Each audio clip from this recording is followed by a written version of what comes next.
तो hello good morning to all of you. तो कैसे आप लोग, जैसे कि आप सबको पता है पिछले क्लास में लोग क्या पढ़े थे, पिछले क्लास में अलाउद्दीन खिलजी के बारे में डिटेल से समझ चुके थे लोग। आज जो है अलाउद्दीन खिलजी के बारे में थोड़ी सी बच गई है। अलाउद्दीन खिलजी का सैन्य अभियान था, यानी कि किन किन क्षेत्रों पर शासन किया, कहाँ आक्रमण किया, इन सभी के बारे में डिटेल समझना है। तो आज का वीडियो शुरू करते हैं। तो मैं हूं आलमगीर आलम और आप क्या देख रहे हैं, अपना ही चैनल आलम स्टडी सेंटर 08।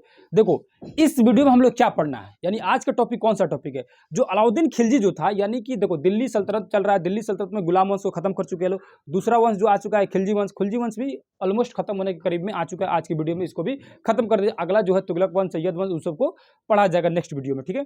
तो ये मैं पहले ही बता चुका हूं कि दिल्ली सल्तनत 5 राजवंशों ने शासन किया, जिसमें अलाउद्दीन खिलजी के बारे में आज की वीडियो में पढ़ रहे लोग।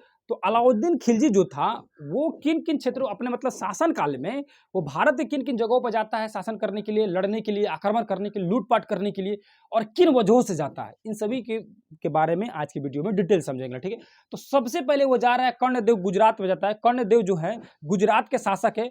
1297 ईस्वी में वो कहाँ जाता है, गुजरात के शासक कर्णदेव से लड़ता है और वहां कर्णदेव को हराकर जीत लेता है। और उस समय उस कौन सा सेनापति था अलाउद्दीन खिलजी का, तो नुसरत खान जो था अलाउद्दीन खिलजी का सेनापति था, जो गुजरात के शासक कर्णदेव को हरा देता है, ठीक है। उसके बाद जो है एक और कहानी जो मैंने पिछले क्लास में बताया था कि अलाउद्दीन खिलजी जब दक्षिण भारत में गया था लूटपाट करने के लिए, तो वहां पर उसने बहुत सारा धन लूट के आया और एक हिजड़ा यानी ट्रांसजेंडर को भी लेके आया था, जिसका नाम था मलिक कफूर। उसके बाद ही उसने अपने चाचा को धोखे से मार देता है। ये सारी चीजें पिछले क्लास में बताया जा चुका है। जो बच्चे नहीं देखे होंगे पिछला क्लास आप जाइएगा, प्लेलिस्ट में मिल जाएगा, जाकर आसानी से देख सकते हैं, समझ सकते हैं। और प्राचीन भारत से अगर देखना होगा तो उसका भी प्लेलिस्ट में वीडियो बना हुआ है, जाकर आप देख सकते हैं। सारे वीडियो अवेलेबल है, जाकर आप आसानी से देख सकते हैं, ठीक है। तो जो ट्रांसजेंडर को लेके आता है ना, खरीद के लेके आता है अलाउद्दीन खिलजी, उसको 1000 दिनार में खरीदता है। दिनार जो होता है पहले के पैसा को दिनार बोला जाता था, ठीक है। तो 1000 दिनार में खरीदता है।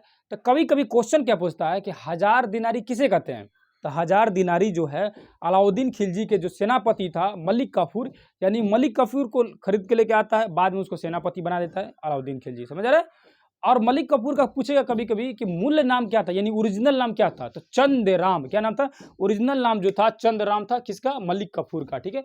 मलिक कपूर जो है जब सेनापति बन जाता है तो उसको क्या करता है अलाउद्दीन खिलजी, दक्षिण भारत के क्षेत्रों में जाता है कि वहां पे भेजता है कि वहां पे जाओ और वहां के शासकों को लूटपाट करके वहां से धन वगैरह लेके आओ, ठीक है।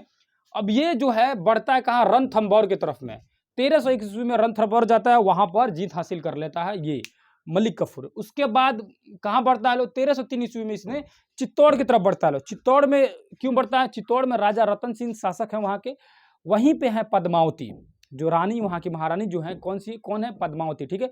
पद्मावती जो थी, इनके बारे में मूवी, जो पद्मावत मूवी है उसमें बहुत सारे बच्चे देखे भी होंगे, ठीक है। ये राजा रतन सिंह को धोखे से मार देता है, कौन, अलाउद्दीन खिलजी मार देता है, ठीक है। और जब ये खबर मिलती है महारानी जो थी पद्मावती, जो महारानी थी, तो वो क्या करती है, जौहर कर लेती है। अब जौहर है क्या, बड़े से क्षेत्र में आग लगा दिया जाता है।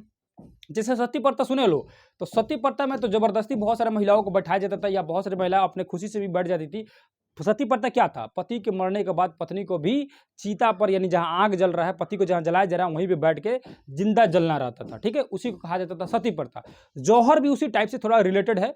जैसे कि मान के चलो पता चल गया कि पति युद्ध में या सेना वगैरह में लड़ते हुए मर गया है, ठीक है, वीरगति प्राप्त हो गई है उनकी, तो जाहिर सी बात है कि जो दुश्मन जितने भी है, दुश्मन सैनिक जो भी है आएंगे यहाँ पर क्षति करेंगे, उससे अच्छा है कि खुद को सुसाइड कर लो या खुद को भगवान की भेंट लगा दो। तो जो पद्मावती जो थी, महारानी जो थी, उनके साथ साथ उस महल की बहुत सारी महिलाएं, बहुत सारी सैनिक महिलाएं जो थी, वो सब मिलकर क्या की, बहुत बड़े क्षेत्र में आग लगाकर, एक कुंड टाइप का था, आग लगाकर उसी में अंदर चली गई और जल के राख हो गई, ठीक है। यानी कि जीते जी वो क्या हुई कि किसी भी दुश्मन के हाथ में नहीं लगी उनकी।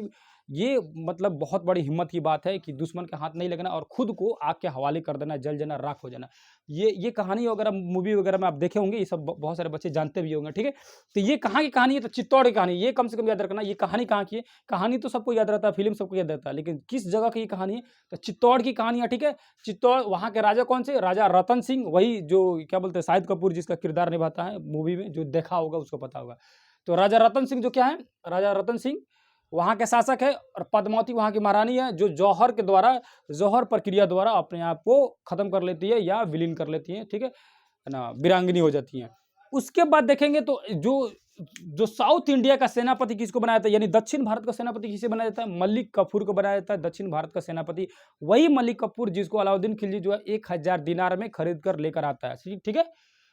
उसके बाद देखेंगे 1307 ईस्वी में देवगिरी के रामचंद्र देव, देवगिरी का रामचंद्र देव जो है, देवगिरी के जो रामचंद्र देव जो हैं उनको भी हरा देता है, ठीक है। उनको भी हरा देता है, अलाउद्दीन खिलजी के जो सेनापति है इनको भी रामचंद्र देव जी को हरा देता है। उसके बाद वारंगल जाता है, वारंगल में प्रताप रुद्र देव, प्रताप रुद्र देव, वारंगल का शासक कौन था, प्रताप रुद्र देव। इनके बारे में छोटी सी कहानी सुन लो। प्रताप रुद्र देव की तरफ जब अलाउद्दीन खिलजी का सेनापति जब बढ़ता है आक्रमण करने के लिए, यानी उस क्षेत्र को मिलाने के लिए जब आक्रमण करने के लिए उसकी तरफ बढ़ता है, तो प्रताप रुद्र देव इतने डर जाते हैं कि वो क्या करते हैं कि अपनी मूर्ति बनवाते हैं, ठीक है, छोटी सी मूर्ति बनवाते हैं और उसको सोने की जंजीर से लपेट देते हैं।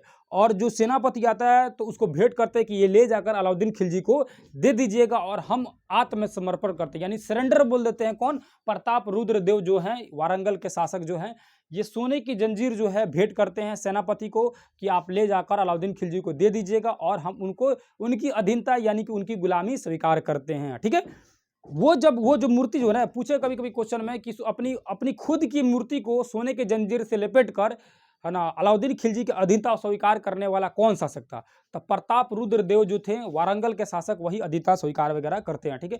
वो सोने की मूर्ति, ये मूर्ति जो सोने के जंजीर से लिपटी हुई थी, उसके साथ साथ कोहिनूर हीरा भी अलाउद्दीन खिलजी को भेंट किया जाता है, ठीक है। यहीं से कोहिनूर हीरा का जो अस्तित्व है शुरू हो रहा है, ठीक है, जो गोलकुंडा खदानों से निकलता है और ये प्रताप रुद्र देव से होते हुए अब आगे आगे देखना ये कोहिनूर हीरा कहाँ कहाँ जाता है और अभी प्रेजेंट में कहाँ है, ये धीरे धीरे आते रहेगा और धीरे धीरे इसको समझाते रहा जाएगा, ठीक है। उसके बाद होयसल जो है, होयसल जो क्षेत्र है, होयसल क्षेत्र, होयसल वंश के जो शासक है, तो होयसल वंश में जाते हैं, आक्रमण वगैरह करते हैं, तो लेकिन होयसल क्षेत्र को नहीं जीत पाते हैं, फैसल क्षेत्र को नहीं जीते, लेकिन उसकी राजधानी जो थी, उसकी राजधानी पर कब्जा कर लेता है कौन, अलाउद्दीन खिलजी का सेनापति। देखो अलाउद्दीन खिलजी के 4 सेनापति थे, चारों सेनापति को चारों दिशाओं में भेज दिया था अलाउद्दीन खिलजी। पिछले क्लास में बता चुका हूं कि अलाउद्दीन खिलजी जो था, क्या था, अपने आप को बहुत ज़्यादा मतलब एक तरह से प्रतापी शासक समझता था, सोचता था कि मैं ही बेस्ट हूं और जो मैं कर रहा हूं सबसे बेहतर कर रहा हूं। वो अपने जो खलीफा थे, उसके जो सेनापति थे ना, उस सेनापति को खलीफा से तुलना करता था। तुर्की के पूरा मतलब पूरे मुसलमानों का हेड, यानी कि तुर्की का जो खलीफा जिसको कहा जाता था, पूरे मुसलमानों का जो हेड शासक था, उसको क्या बोला जाता था, खलीफा। और उस खलीफा से तुलना किसको करता था, अपने सेनापति का। वही अलाउद्दीन खिलजी बोलता था अलाउद्दीन खिलजी की मेरे जो सेनापति हैं उस खलीफा का बराबर है, समझ रहे हो। यानी कि ये थोड़ा सा कुछ ओवर एक्टिंग वगैरह करता था, ये ओवर स्मार्ट बनने की कोशिश करता था अलाउद्दीन खिलजी, ठीक है। तो होयसल वंश में जाता है लेकिन नहीं जीत पाता है, उसकी राजधानी को जीत लेता है। पांड्य वंश जो थे ना, पांड्य वंश जो दक्षिण भारत का, ये बता चुके थे कि दक्षिण भारत का जो संगम महोत्सव कौन कराता है, ये पांड्य शासकों ने कराते हैं। यहीं पर तमिलनाडु के शासक है पांड्य शासक। उस पांड्य वंश की राजधानी जो थी मदुरई, यहाँ पे क्षेत्र मदुरई, दक्षिण भारत की सबसे दक्षिणी पॉइंट जो थी मदुरई, उस पर भी कब्जा कर लेता है अलाउद्दीन खिलजी के जो सेनापति हैं, वो भी कब्जा कर लेते हैं, ठीक है। और एक और चीज मैं बताया था कि अलाउद्दीन खिलजी जितने भी सरकारी जमीन वगैरह थे ना, उसको बोलता था खालसा भूमि, यानी कि ये सरकार की जितने मतलब खाली जमीन थे ना, या किसी को दान वगैरह में दिया गया, तो वो बोलता था कि ये दान वाला जमीन नहीं चलेगा, ये सब सरकार का जमीन है, सरकार जब चाहे ले सकता है, जब चाहे छोड़ सकता है। तो उसको बोलता था ये खालसा भूमि है, यानी सरकारी भूमि है, ठीक है। उसी तरह जो निजामुद्दीन औलिया जो थे, बहुत बड़े सूफी संत थे, उनके पास भी बहुत सारी जमीन थी, दान में बहुत सारे राजाओं ने उनको दान में दे दिया था, ठीक है।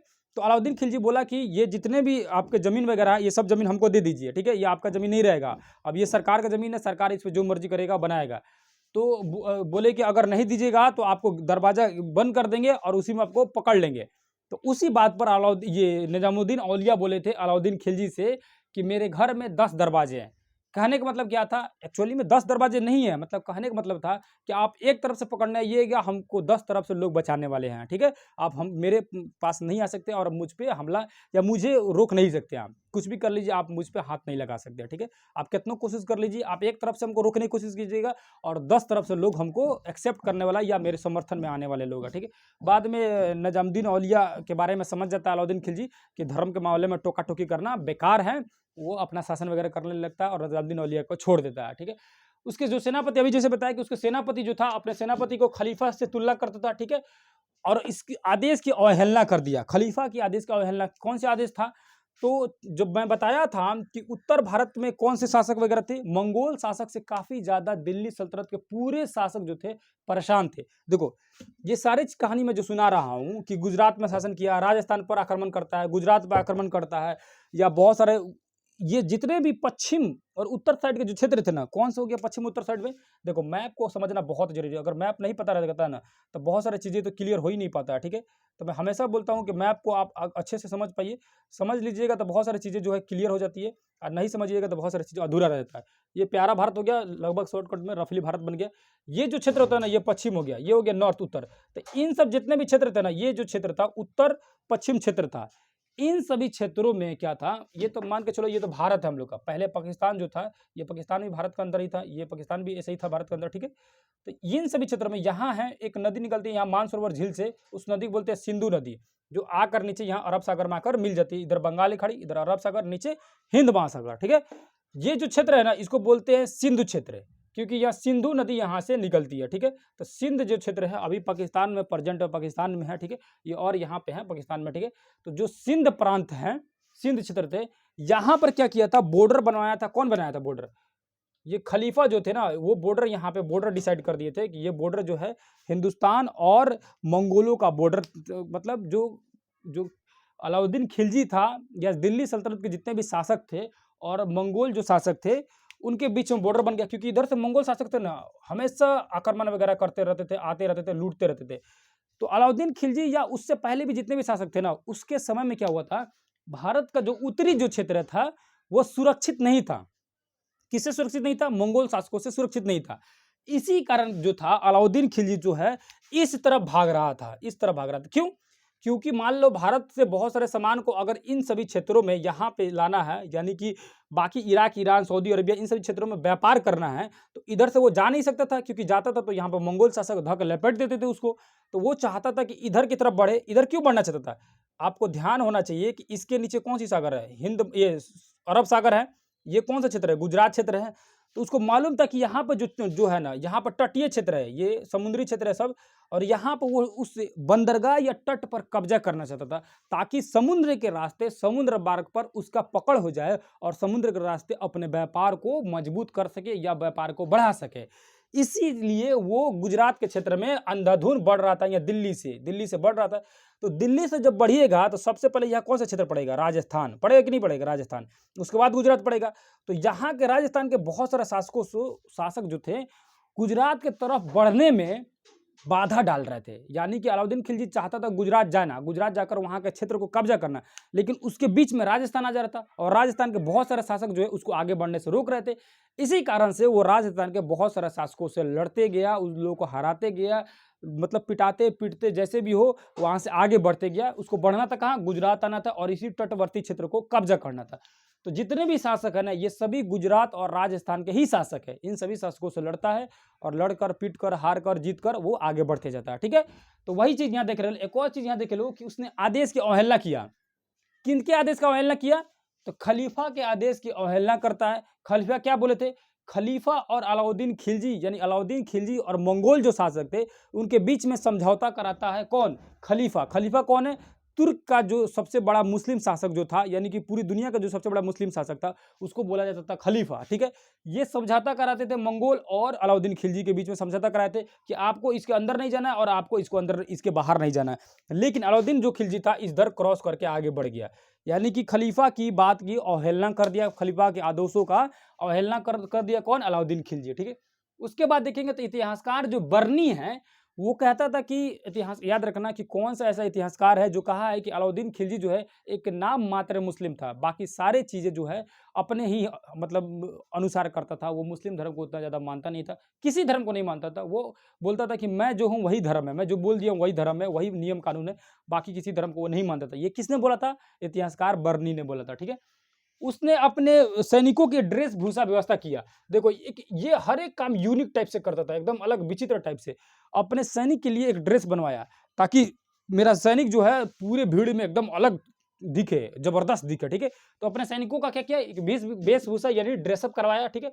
भूमि नाप की व्यवस्था शुरू किया, यानी भूमि को नापने की व्यवस्था शुरू किया ताकि लोगों से टैक्स वगैरह ले सके। और टैक्स कितना लेता था, तो 50% टैक्स लेता था। ये क्वेश्चन सीधा सीधा उठाकर पूछ देगा कि अलाउद्दीन खिलजी के शासनकाल के समय में भूमि के उपज का कितना प्रतिशत लोगों को सरकार को देना पड़ता था।